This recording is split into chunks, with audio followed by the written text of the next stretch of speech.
Salamat sa mapagpalayang pagmamahal.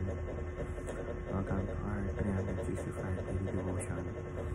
Ako si Sana Gomez from Batch 3. At ang topic po at talakay natin ay kung si Kristo maayon at pakumbaba, ikaw pa kaya?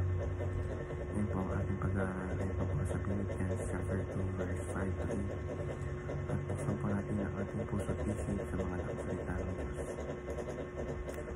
Sinasabi dito na in your relationships with one another, have the same mindset as Christ Jesus, who being in very nature God, did not consider equality with God something to be used to his own advantage. Rather, he made himself nothing by taking the very nature of a servant, being made in human likeness, and being found in appearance as a man. He humbled himself by becoming obedient. Sa Tagalog, na may magkaroon kayo ng kaisipan at tulad ng kay Kristo Jesus. Kahit taglay niya ang kaligtasan ng Diyos, hindi niya pinagpilitang manatili kapantay ng Diyos. Sa halip sa kusa niyang binitawan ng pagiging kapantay ng Diyos at namuhay na isang alipin, pinanganak siya bilang tao at nang siya maging tao, nagpakumbaba siya at naging masunurin hanggang kamatayan, magiging tumatayan sa krus.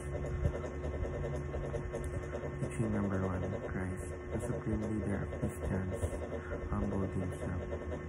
Bagamat siya ay Diyos at may ganap na karapatan na manatili sa kalwalhatian ng langit, pinili niya ang daan ng kababaang loob. Sinukuha niya ang karangalang ito at nagkatawang tao upang maglingkod at magdusa alang-alang sa atin. Teaching number 2, Christians should be the most humble people in the world. Kung tayo ay tunay na tagasunod ni Kristo, ang ating buhay ay dapat nagpapakita ng kababaang loob sa lahat ng aspekto, sa salita, kilos at pakikitungo sa iba. Hindi dapat tayo naghahangad ng mataas na pagtingin o papuri mula sa tao, kundi mapaglingkod sa iba na walang pagmamataas. Teaching number 3, Christ's humility serves as the model all Christians must follow. Hindi lamang ito ay sa mga nakalimbawa, kundi ito ay isang pamantayan dapat sundin.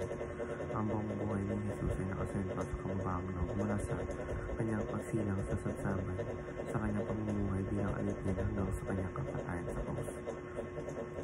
Application number 1, appreciate any sense of entitlement. Kapag naisip natin may karapatan tayo sa isang bagay o respeto sa posisyon o sa gantimpala, kailangan balikan natin ang halimbawa ni Jesus. Bagamat siya may karapatan sa lahat, hindi na ito pinaglaban. Dapat natin suko ang ating inaakala namin karapatan at yakapin ang puso ng isang lingkod. Application number 2, place yourself in the position of Jesus. Tanongin ang sarili, paano kumilos si Jesus sa ganitong sitwasyon? Sa halip na maging palaban, mapagmataas ang makasarili, piliin ang daan ng pag-unawa, mapasensya at kababaang loob. Application number 3, prevent conflict by adopting Christ-like humility. Kadalasan nagkakaroon ng sigalot o di pagkakalawaan dahil sa pride o pagmamataas. Ngunit kung lahat ay patututang magpakumbaba o patawad ng pagbigay daan, gaya ng ginawa ni Kristo, mas mapayapa at buo ang ugnayan sa pamilya, simbahan at komunidad. Yun lamang po ang aking devotions. Maraming salamat.